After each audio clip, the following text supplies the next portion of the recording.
Los heteos, heveos y jebuseos eran descendientes directos de Canaán, hijo de Cam, y por lo tanto eran cananeos.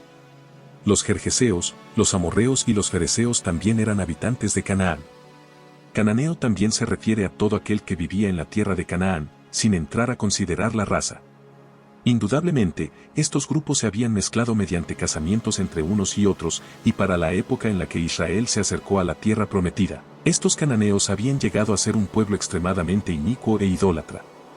Cuando el Señor le dijo a Abraham que su simiente heredaría la tierra de Canaán, también le dijo que Israel primero sería llevado cautivo a Egipto y que no había llegado a su colmo la maldad del amorreo.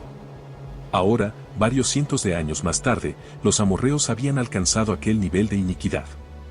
Ciertos hechos son tan malos y destructivos para el orden de la sociedad que la única forma de reparación es la muerte de los culpables.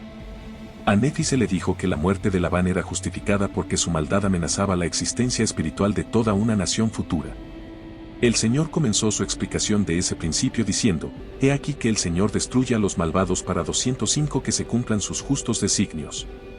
Del mismo modo, la naturaleza de la maldad de la cual los cananeos eran culpables era tan contagiosa, tan contaminante, que haber mostrado misericordia y permitirle sobrevivir habría significado la caída espiritual de Israel. Y la historia posterior muestra que esto es exactamente lo que sucedió cuando Israel dejó de seguir estas instrucciones. Moisés advirtió a Israel en contra de la tentación de pensar que había heredado la tierra prometida por causa de una rectitud excepcional por parte del pueblo. No por tu justicia, ni por la rectitud de tu corazón entras a poseer la tierra de ellos, sino por la impiedad de estas naciones Jehová tu Dios las arroja de delante de ti. No se mandó a Israel tratar en esta forma a todos sus enemigos.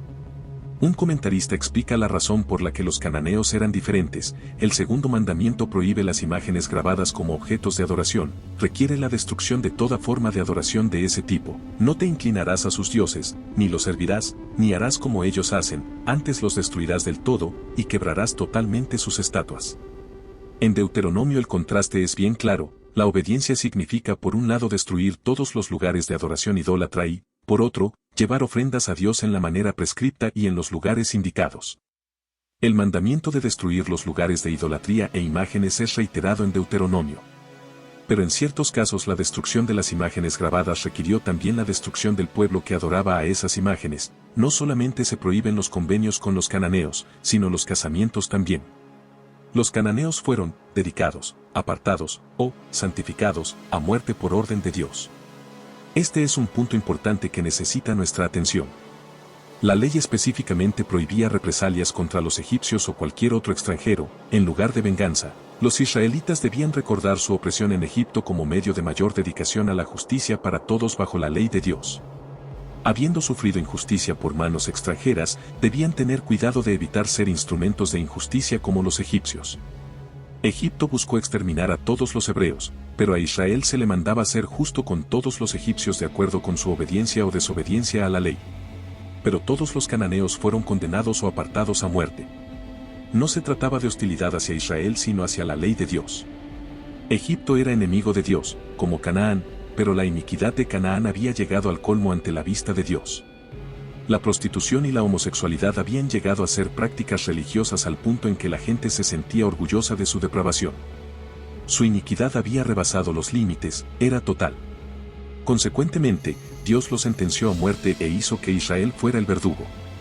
Los cananeos en su totalidad merecían la muerte. La paciencia de Dios les había concedido algunos siglos de vida desde Abraham hasta la época de Josué, época en que su juicio fue puesto en ejecución.